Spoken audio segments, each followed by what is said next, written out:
combined. In it the Quran was revealed to Muhammad. Peace and blessings be upon his soul. Ramadan, Ramadan, Ramadan, Ramadan. Alhamdulillah, wassalatu wassalamu ala rasulillah, wa ashhadu an la ilaha illallah, wahdahu la sharika lah, wa ashhadu anna Muhammadan live all the way from Denver, Colorado, and this is Ramadan Spirit from the United States of America. The beauty about this show that every 2 days this show airs from a different part of the world. Sometimes from London, sometimes from Dubai, sometimes from Saudi Arabia, and other places where you get a taste of the places where Islam went to. Brothers and sisters in Islam, it is our turn to get a taste of Ramadan from the United States of America. The show is live. You can actually call us. The number is 720-222-0158, and hopefully the number will be shown on the screen momentarily. We would like you to give us a call. Brothers and sisters in Islam, I'm joined today with Qasir Muhammad Bai. He is a civil rights attorney here in Colorado, and his work, alhamdulillah, is across the country, is nationwide. Assalamu alaikum, Brother Qasir. How are you doing today? Thank you for having me. Ramadan Mubarak to you, and Ramadan. good to have you on the show, and it's a pleasure. And why didn't you take a minute or so, just let the viewers know who you are and what you present, and we'll take it from there. Thank you. My name is Qasir Muhammad Bai. I'm a civil rights attorney here in Colorado. We have one of the largest civil rights law firms in this part of the country, and all the lawyers at my law firm, all we do is we protect against corporate and governmental intrusions into the rights of us as citizens of the United States.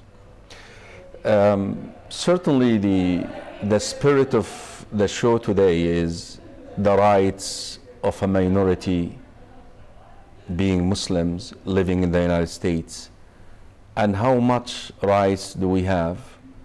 Especially, let's begin with Ramadan. This is the month of fasting.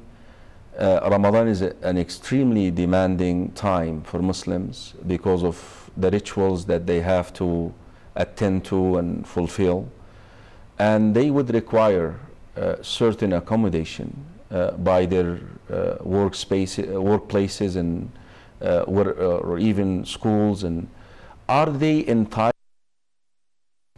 Yes. So in America, and many times it's state by state, but in federal law, there are tremendous amounts of rights. And most of the time, in my, having done this now well over a decade, I have found that Muslims don't know their rights and don't exercise their rights correctly.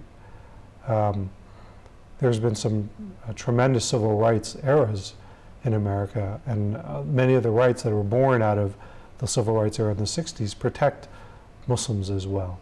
So in the workplace, to answer your question, Muslims have many rights. They can ask for specific religious accommodations, and there is a high burden upon an employer to agree and accept these accommodations. There was a case just a few weeks ago, a very high profile case called the EEOC versus Abercrombie, where a woman who wanted to wear a hijab. And it was actually an Abercrombie scarf that she wanted to wear, and Abercrombie said no. And she took it all the way to the United States Supreme Court, and the highest court in the land came down very hard against Abercrombie, saying, no, you must allow this sister to wear a hijab. And that case, importantly, was brought by the EEOC, which is the Equal Employment Opportunity Commission. That is the federal government of the United States. So it was the federal government representing a sister against the corporation, and it was a great result. Okay, a Muslim, for example, want to grow his beard. A Muslim want to pray at the workplace. You know, we pray 5 times a day, and sometimes it's extremely difficult for a lot of brothers and sisters to leave their workplace. Is the workplace required by law to provide such facilities for Muslims? What the law says is that every single workplace and every single request for an accommodation is analyzed through a case by case. But the general principles of the law say yes, men are permitted to wear beards as a form of religious expression. There has been very few times, actually, where beards were not allowed. One of them that came to mind was it was in a chemical plant, and as part of the job, they had to wear respirators, and they determined that the beard would not allow for a complete seal of the mask. And in that situation, it was determined that it was a part of the job to be able to wear this mask. And they actually just said if you could shave a place so that it could seal, you could even have a beard then. So these things, they're often called grooming codes, where men are required to look clean shaven, and those are largely frowned upon and oftentimes violate the law. And in prayer, this is a 10-minute, 15-minute break at most. By law, employers are required to give breaks. And so an accommodation to reshuffle when a traditional break is taken, it is not a big a burden at all on most employers. So it would be hard pressed for an employer to say that, no, I'm not going to allow an employee to take a 15-minute break and to pray. Of course, you know, we're having viewers all over the world, basically Africa, Asia, and totally Muslim countries. So what we're talking about may be not very relevant to them, and that's the essence of the show, is we want to give them a taste of living as a minority in a majority non-Muslim community, and this is where Muslims are. We're a small minority within that big country, and we wanted to let you know, dear brothers and sisters, if you're living in Egypt, living in Saudi Arabia, living in Pakistan, living in Nigeria, we understand that alhamdulillah you live in a totally Muslim country where you don't have to go through this, but we wanted you to get the spirit of Islam, the spirit of Ramadan in the United States of America. Brother Qasir, right now we're really noticing you know, a mounting Islamophobia trend, or whatever the word here. I happen to travel nationwide, and I can tell the looks are increasing, and the suspicious looks. And in some cases, you know, when I sit next to a passenger, you know, I have to give him, you know, I let him know I'm a preacher, and then I right away say that I preach the peaceful version of Islam. Don't worry about it. You know, how can Muslims face this in general, and how much can they take as a result of Islamophobia in this country? Sure. The civil rights era protects a significant amount of rights. In workplace, for example, discrimination because of your being a Muslim is absolutely not allowed. If you are being denied promotions, being denied jobs, if you are being discriminated against, if you are facing abuse in the workplace, that has been outlawed for almost 50, 60 years now in this country, and there are strong legal protections.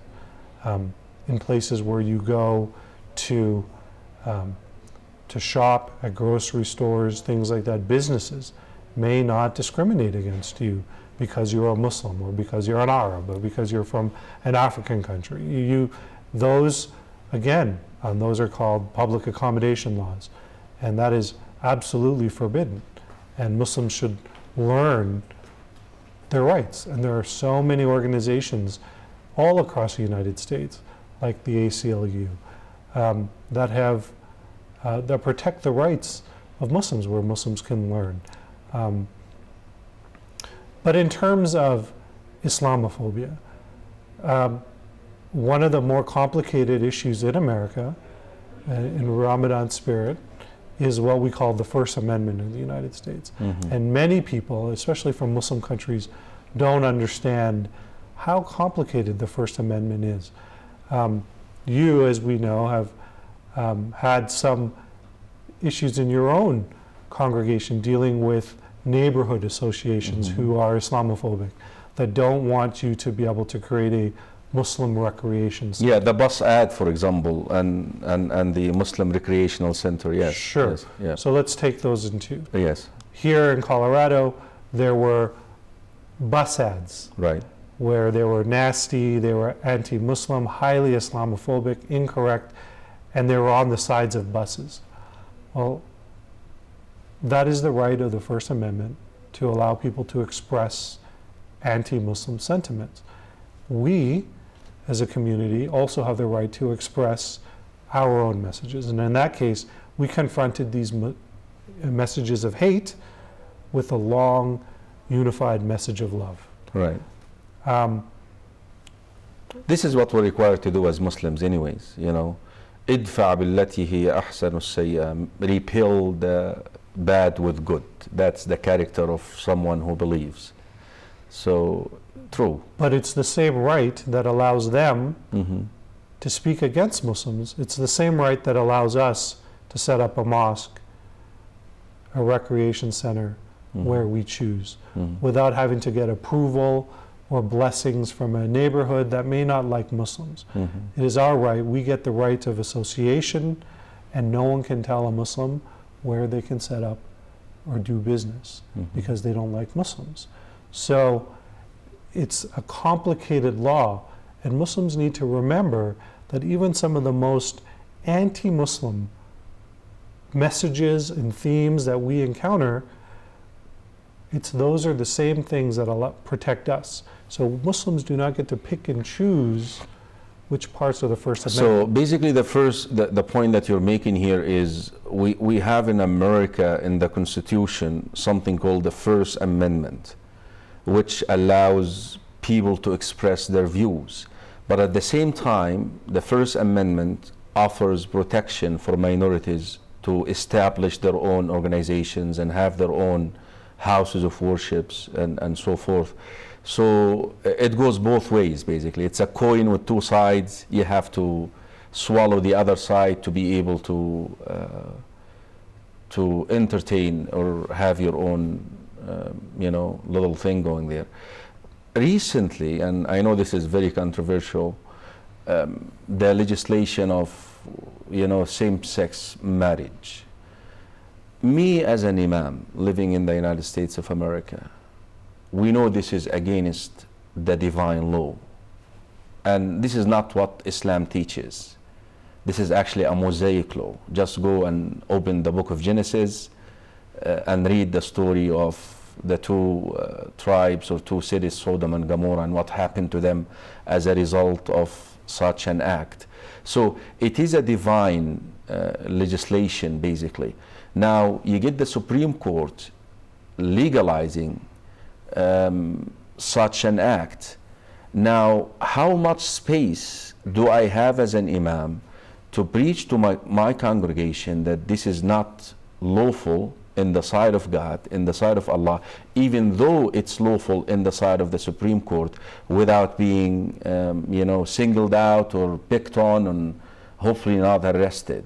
I think you know, this is something that if you can shed light on would be really necessary. Yeah, please. so you as an imam get to practice 100% and say what you want about your religion. This is protected by the First Amendment. Just because now in the country same-sex marriage is lawful doesn't mean that you don't get to preach the fundamental tenets of Islam.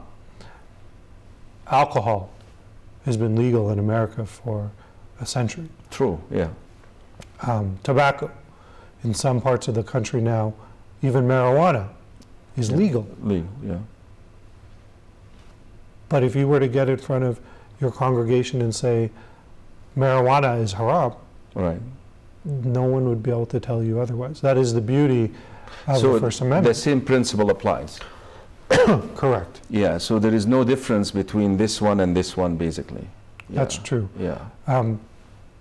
If two gay Muslims wanted to come to you and say, it's there is no such a thing, gay Muslim. So, but if if two gay individuals came to you and said, "I want you to marry us," you don't have to marry them. Well, I will not do it. No, but the law they wouldn't. shouldn't be coming to me. I know, I'm the last one to come. But the law wouldn't require you to do that. No, just because it's the law of the country. But recently, Qasir, we had the situation in Texas where Islamophobia really got people to rally in front of a mosque.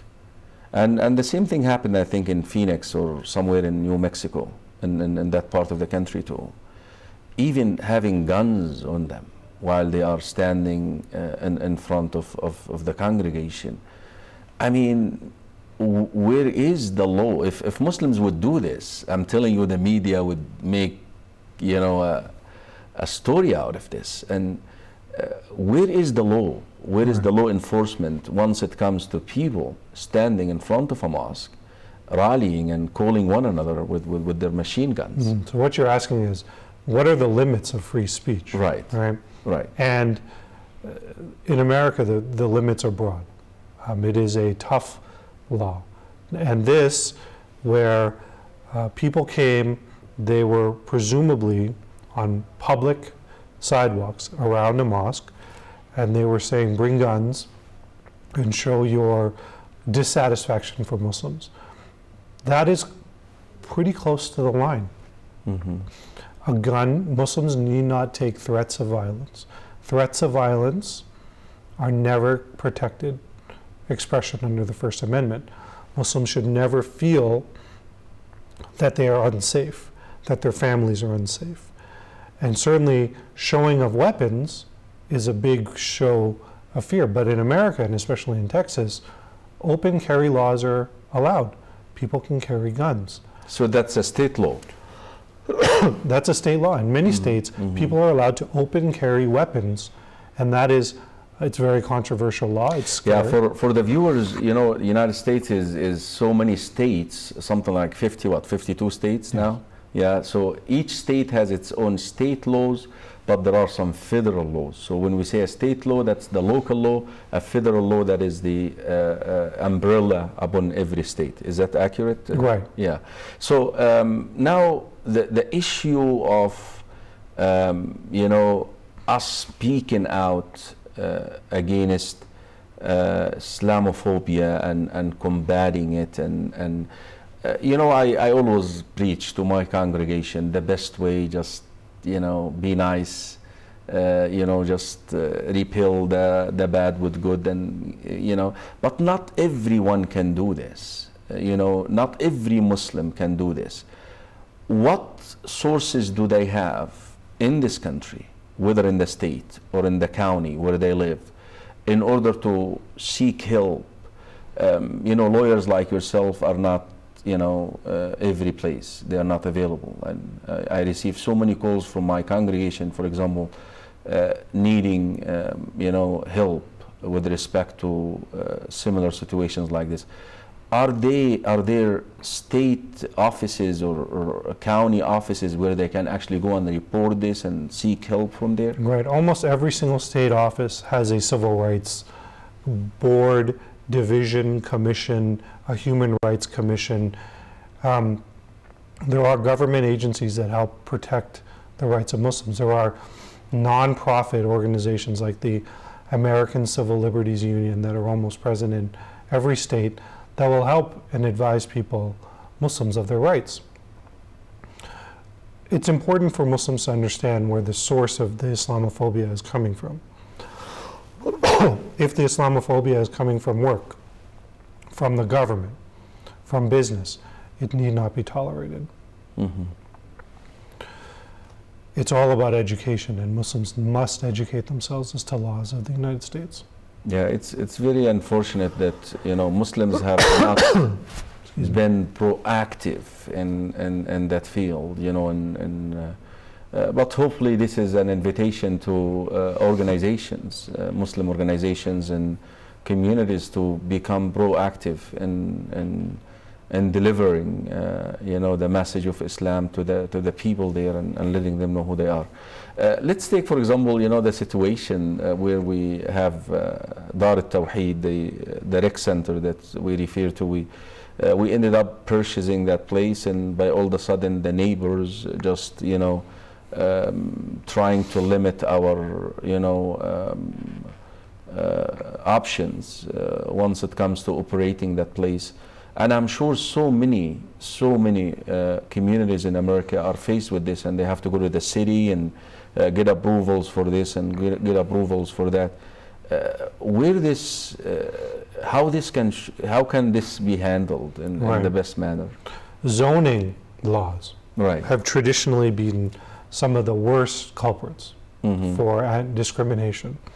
They'll use zoning and fire codes and create extreme bureaucracy and red tape and make it difficult that other churches wouldn't have to. What do? You need to have attorneys. Unfortunately, in America, unlike many places in the world, you need attorneys for everything. And you need to know your rights. There are so many rights, but you must know how to enforce them, and you must detect when you are being subjected to unlawful discrimination. So the rec center and this HOA. The HOA is the Homeowner Association. Viewers, basically the neighborhood forms an organization which simply, I would say, governs the behavior of the individual owners of the houses and different facilities within that neighborhood, and they have some authority over you, more or less. Is that accurate? Right. There are neighborhood restrictive covenants. Right. But what the covenants don't do is they don't trump the First Amendment in the United States. Right. The covenants don't permit selective enforcement against Muslims. So in that situation, if the HOA, and there's a very few, you know, it's a very few people on the HOA, some very specific bigots against Muslims, we will have no problem dragging that HOA into federal court to make them stop and seeking injunctions against them. There are strong laws that protect us from this type of behavior. Hopefully it can be resolved diplomatically through peaceful community relations. But if it can't, Muslims need to be prepared to go to court and enforce their rights. And this is something that I have found for Muslims across the country. They're shy when it comes to in their own personal families. They're very aggressive and they're very loud. When it comes to actually enforcing their rights against in the community, they're very shy. They're very passive. And this is not America. America is a quite aggressive place. And you have to be tough, and you have to get into it with other people, sometimes through legal conflict. And that's important for Muslims to know, is sometimes being passive, sometimes just saying, it's okay, it will pass. It's Allah's will. Allah, well, it is all Allah's will. Yeah, but there is no question about it. But they'll just resign and say this is... Yeah, we have a will within Allah's will. If Allah wills for our will to pass, it will pass. But I think the point you're trying to make is we must seek the means available within our position to better our experience living in the United States of America. I think that's the point you're trying to make. If we look at, in America, Jews and Muslims are almost the same size of population. But Jews have been historically known to use these types of, they go to court. There are so many Jewish attorneys, and they're not afraid of using their Jewish attorneys to create space for them. There are many Jewish legal organizations that are dedicated just for civil rights. Civil rights organizations for Muslims, they're coming. There are some, and they're growing, and they're growing in sophistication and power. But Jews have had these organizations now for over 100 years, and they are not afraid to call out. They're very Jewish organizations are very sophisticated when it comes to media, for leveraging influence with their politicians. And but no one would ever guess that in America, Jews and Muslims are about the same size. And that's something that Muslims in America must learn to do. You know, until now, you mentioned how large of a population we are. We're relatively large, as a minority. We don't even have a voice to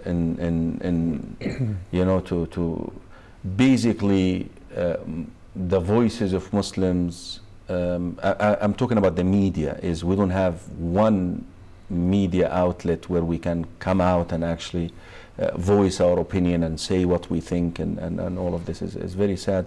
Hopefully, inshallah, Huda TV will do something, inshallah. That's what we're but the point is that they have to Muslims need to be able to use mainstream media to their advantage, and these are the types of things that as Muslims promote. Yeah, we're going to have to go to a break now, so we're going to cut you off here, but we'll be right back. Dear viewers, brothers and sisters in Islam, don't go away. We'll be right back. Assalamu alaikum wa rahmatullahi wa barakatuh. Alaikum wa rahmatullahi wa barakatuh. Dear brothers and sisters in Islam, dear viewers, welcome back. This is the segment where you can give us a call. 720-222-0158. This is if you're calling from the United States or Canada. If you're calling outside international, then please just make sure that you dial 001 before the number I just mentioned, and hopefully the number will be shown on the screen as well momentarily, inshallah. So dear viewers, brothers and sisters in Islam, we really wanted beside educating our local Muslim community in North America and in the United States and Canada, we really wanted you today to get a taste of how us as Muslims, as a minority, Muslim community being a minority, living in the United States of America, and what we go through and the laws and all of this. So at least you know what we go through. It's not all dandy like they say you're living in America, then you're in paradise. No, it's a little bit more complicated than this, and that is why we're hosted with by Brother Qasir Muhammad Bai. I have to say that he has been an asset for our community here in Colorado. The years that I spent here, he has been out there and helping the community on individual levels, individuals and also the community at large. And we say Jazakallahu khairan for this, and we're hoping that you can help us shed some light now, because a lot of our kids go to public schools, and in public schools they spend a whole day almost. So there are meals, we do not eat pork, we have to eat dhabiha, halal, that's what they call halal. Also, our kids like to pray as well in schools. What is the leverage here? And we're talking about little children here. We're talking about kids. We're not talking about grown-up. Here we are, we're talking about the grown-ups a minute ago, and we're still saying that we're very passive. What about our children, and what can they do, and the means they have, and so forth? Schools are one of the most difficult places where being a Muslim in America and our school public education systems is difficult. In public education, there's a strong push towards no religion in schools. There is a separation of church and state. Yes, and it is one of the most noticeable is in schools. So what prevents public schools from being able to go too much in Easter time and in Christmas time, where 95% of the students in a class might be Christian. They don't get to go into too much Jesus during Christmas and things Can like you hold your thought? We do have a call from Colorado, actually Denver. Brother Adil, assalamu alaikum wa rahmatullahi wa barakatuh. You're live. Go ahead, please. Wa alaikum assalam wa rahmatullahi wa barakatuh. Jazakallah khair. Brother Adil, welcome to the show. Ramadan Spirit, United States. And do you have a question for us today? Yes. I wanted to ask about the situation where a business owner is confronted with customers that are hostile to Islam, or they say they have some sort of verbal abuse, and it also affects other customers that are coming through. So what rights does a business owner have? Say for instance in an open market, such as a farmer's market or a flea market, and they're openly being discriminated against.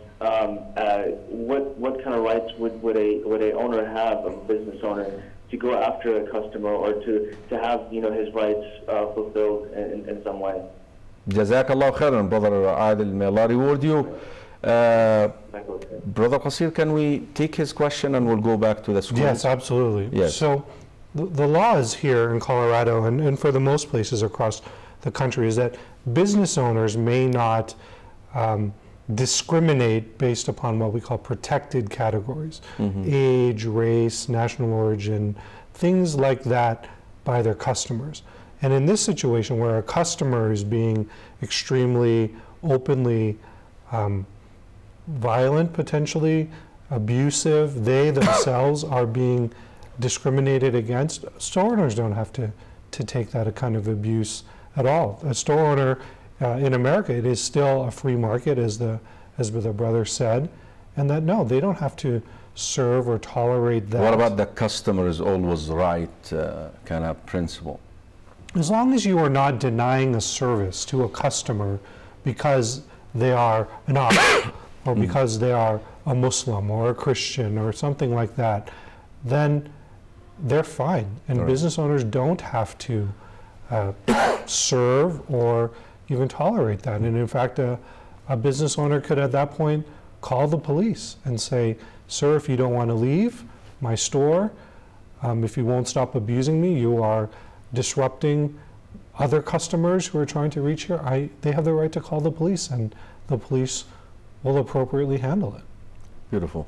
We go back to the schools and our kids, and Christmas especially, should they celebrate, should they participate? These are all, an issue for a lot of parents, and they don't even know the legal premise on saying no to this or not saying no to this. And I cut you off, so maybe you can carry on from there. Yeah. So this is one of the harder parts. So when you say it is not, it's always better in America and things like that, when it comes to raising a young Muslim family in America through public education, Muslims are mostly on defense. Have I seen in public schools that you can ask for specific accommodations when it comes to pork? Yes. And why has that been allowed? Mostly because it's because of our Jewish brothers that have been able to carve those things out for Muslims in the past. But are you going to be able to get, for example, halal in a public school? No. Probably not. But what Muslims need to understand is that they don't need to tolerate excessive Christianity being put onto their kids. And so they need to, as parents and as in a school system, they need to start asking questions. Why is it that you're making my child sing Silent Night, a Jesus song in Christmas? Jingle bell. Well, jingle bells. So those are things where we call them seasonal. They're secular. They're just celebrating Santa Claus and things like that. And whether a Muslim family wants to exempt their kids from that, that's a personal choice for the family. But when it crosses the line and it's becoming very much a Christian hymn, this is where parents need to get involved and say, why are you doing this? So parents actually can go to the school if they see that, for example, the decoration in the classroom is all Christian kind of decoration. They can go there and say no to that. Yeah, they can start lodging complaints. They need to start becoming active. They need to start getting with the school administration. And unless somebody actually speaks out against it, a school which has 95% Christian kids will push it until somebody says no. No, and the law is quite clear on this. It is not allowed in school. So just what protects your kid from Silent Night and Jesus hymns during Christmas time will prevent excessive Islam. But many schools are becoming much more global, that they're embracing Eid, and they'll start celebrating Eid. Many school districts, one in, I think it was New York last year, allowed for, declared a day off for, I think it was Eid al-Fitr. So that's now taking, there's dangers to that, because now you're beginning to allow religion into schools, but then you're going to allow all religions into schools. So as Muslim parents, most parents who go through public education just don't see public schools as any source of religious education for their kids. They are just trying to protect their kids from other religions. Law enforcement, you know, especially post 9/11 and, you know, Muslims being on the screen, and the guilt by association and the treatment of the law enforcement to a lot of Muslims. What are the boundaries here? I mean, once it comes to that. So in the first 10 years after September 11, maybe 12, 13, 14 years, it was very much law enforcement against the Muslim community. The suspicion, the passing of laws such as the Patriot Act, which curtailed numerous civil rights of all Americans, but these laws were largely created in response to September 11th to allow for enhanced governmental surveillance, enhanced governmental investigation techniques into Muslims, where government could legally spy into Muslims. And this was quite a difficult time. Everyone knew that there were going to be moles in mosques, that they were actively surveilling, and it was almost, in many mosques, it was an open joke. We knew who your moles are, just come in and look at us. You know, one of the people was, we do have a phone call, or? Okay, it dropped. Okay, one of the people was telling me that, be careful because of, we do have a phone call, okay. Assalamu alaikum wa rahmatullahi wa barakatuh, caller. Alaikum. Brother Jamal, I believe. Assalamu alaikum. Assalamu alaikum wa rahmatullah. Caller. Well, until the caller comes on. So, for those that are outside of the country, this is where being a minority in a non-Muslim country becomes a big problem, where you have the full force of the government, local, state, and federal law enforcement against you. Yes, yeah. And this is a problem. And what happened is there was very much a deterioration of relationships between the Muslim community and law enforcement. But it's not just here, as many people have seen. There's problems with law enforcement and the African American community. African Americans in places like Atlanta almost make up 50% of the state, or of the city. So there have been historical issues of communities of color, religious minorities with law enforcement, but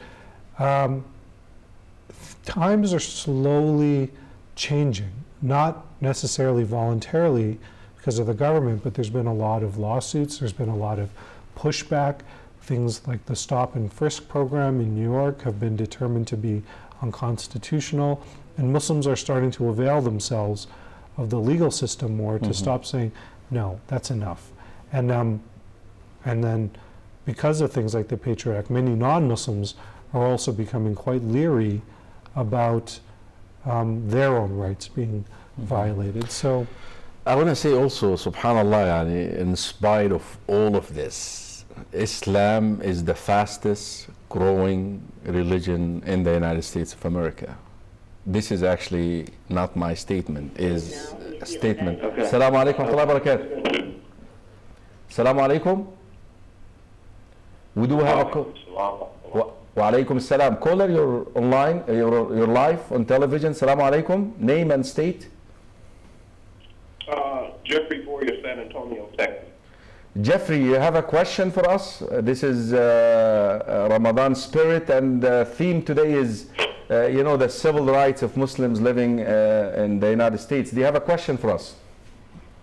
Yes, I don't know if this would be pertaining to the same issue, but I have a thing with flying. Every time I fly, in country or out country, I have special codes on my ticket for searches. SSSS? Exactly. Yeah, I experienced this a couple of times. It's not fun, right? Not at all. Yeah, I even called Qasir and he told me what to do, and I got removed right away. That's what you need to do. Okay. What? I called Qasir, by the way. He's, when I started receiving those SSS on my boarding pass, I remember I was in California and he told me that you need to go, and I did a couple of things, couple of steps, and I was removed. But let me get Qasir address this. Do you have another question for us, Jeffrey? That was pretty much the question that I had. Jazakallah khairan. We'll have you address this. We'll go back. But please, we don't want to forget where we were talking. This is very interesting. But please, if you can address, you're aware of what SSS is? of course. Yeah, of course. okay. So the airports have now Yes. become some of the, probably one of the worst places in the whole country when it comes to curtailing and violating civil rights of everybody, but it's very much targeted. It feels like certainly the Muslim community has a disproportionate amount of complaints when it comes to this. And the government has two sort of takes on this. They have official ways through the Department of Homeland Security, through the Department of Transportation, to avail yourself, to start getting yourself these secondary type screenings that happen almost all the time. For domestic and international flying, you can go through these pre-screenings, get away. If you are a Muslim that travels a lot, then yes, you should absolutely learn and avail yourself to these programs. However, when we go back to things like the Patriot Act, these things, these enhanced screenings, these enhanced interrogations, these abilities to basically question somebody for no reason other than that they may have a beard or they're wearing a hijab. This just basic, it is racial profiling, it is Islam, profiling of Muslims at its core. Many in the government would say they're allowed to do it. And many in the community would say, no, you're not. But right now in America, and the status of the law and the status of popular opinion will permit these types of things. And so we are currently living in a climate and in a society where racial profiling against Arabs, racial profiling against those that have traveled to the Middle East 10 years ago, that a small child that did Hajj with their parents when they were 10 years old, and now that they're 18, they're going to ask a lot of questions about what were you doing in, doing tawaf around the Kaaba. And this is how it is. This is, unfortunately, legalized discrimination against Muslims in America. And yes, Muslims have been able to chip away, and it's going to take, I say this not because we should accept it, and it's quite the opposite. Muslims, hopefully as generations go by and education and more Muslims are becoming doctors and lawyers and things like that, they will begin to push back. And this is something that needs to be fought with But unfortunately, right now, when it comes to airports and things like that, Muslims are second-class citizens in America, and there's just no, you can't say it any other way. This is why we do what we do. You feel it. You feel it. We go back to the subject of the the schools and all of that, but there is something that occurred 2 months ago, and it happened in Canada. A female judge refused to sit on a case because one of the parties, I guess, was a Muslim woman wearing her hijab, and she actually requested her or demanded actually her to remove the hijab. What is this? Yeah, I think that's an extreme example of Islamophobia by the government. These have been issues with issues of driver's licenses. Right. Many sisters have bad experiences where they are told by various, you find a very racist or bigoted teller or clerk at a motor vehicles, and they'll say, no, the only way for you to get a driver's license is to take off your hijab. Okay, we do have a phone call, and then we'll go back to this. Assalamu alaikum wa rahmatullah. Wa alaikum assalam. Yes, sister, do you have a question? Yes, I have a question. Recently I went for my immigration process, and I had to go to get my driver's license too. So, I was asked to take off the hijab just so they can see the face and the ears, everything properly in the picture. So, what a sister is supposed to do in a situation like that? Jazakallah khairan, may Allah reward you. We'll get, so that's exactly coincides with what you're saying. Yeah, it turns out now every county, every state, when it comes to licensing and photo pictures, are different. But in my experience, there have been exemptions for these types of things. Orthodox Jews have been around in this country for a long time, and their women have similar modesty requirements.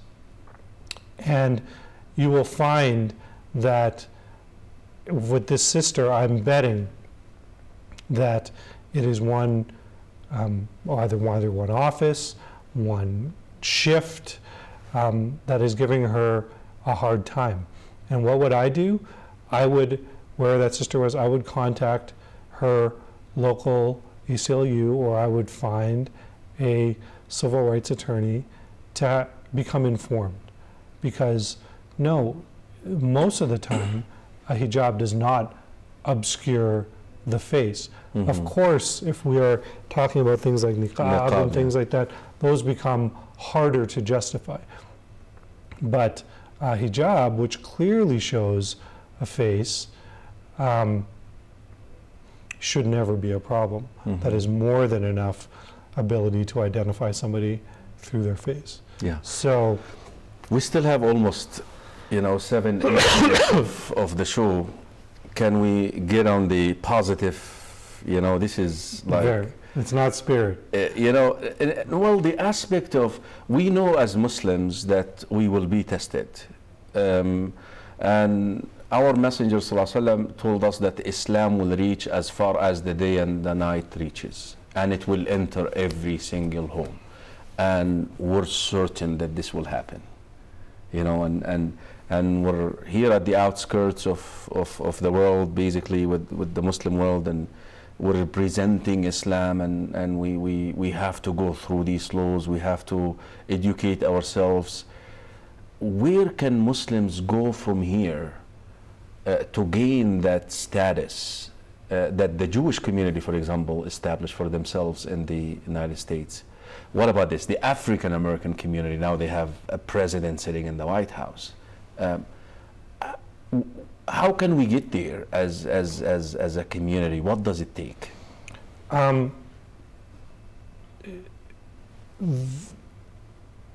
There's a lot of actions of Muslims that I see don't do. Many of the Muslim community here, at least in Colorado, they are refugees. They're first time, so we are, compared to, let's say, some of the other major religions and cultures, we're about 3 generations behind.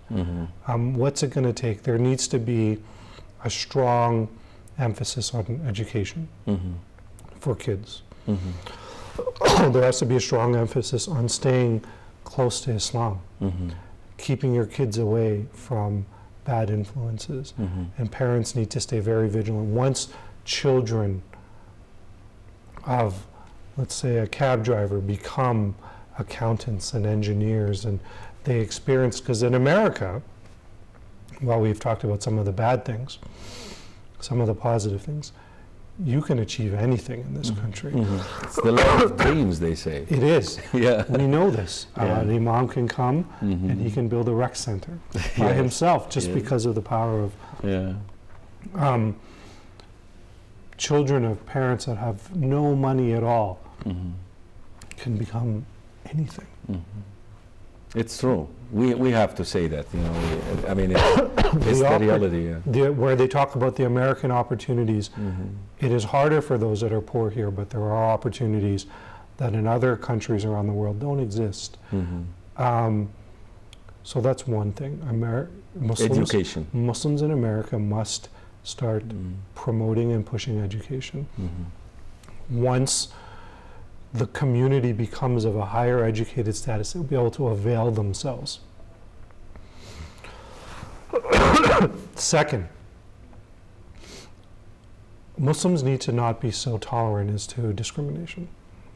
They do not need to be? They should not be so tolerant. Oh, I see. They should.